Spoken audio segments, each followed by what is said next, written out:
Li şarê İzmîrê hevdeyê Hezîranê 2021 saet 10:09 sibê ji aliyê Onur Gencer bi çek êrişî şaxa HDP ya İzmîrê hate kirin. Di vê êrişê de xebatkar û endamê HDP Deniz Poyraz jiyana xwe ji dest da.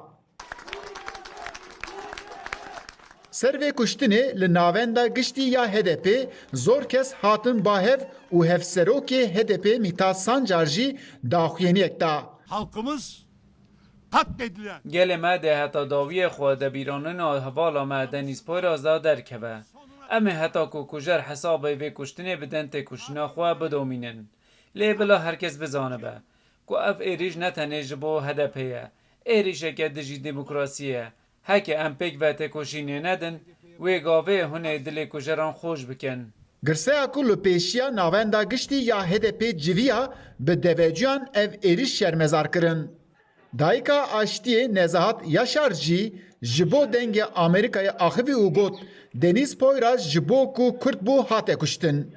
Deniz bona Kürt bû kuştin, şehit bû. Denkî dayika wê dît, got ne hesarûyê me heye, got vê çarayê zidim. Bedela ber Kurda da çar hebe zarê xwe henda kirine. Deniz sadece ne Deniz yemek şaye, Deniz şehida Kurdayê.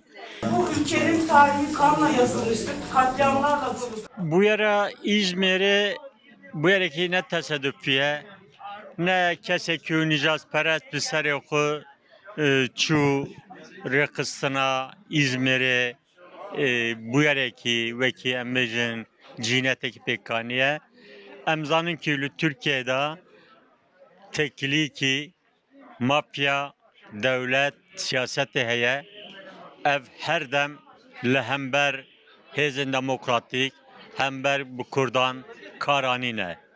Berdevkê AKP Ömer Çelik daxuyinek da û ev êrişa ser HDP lanetand.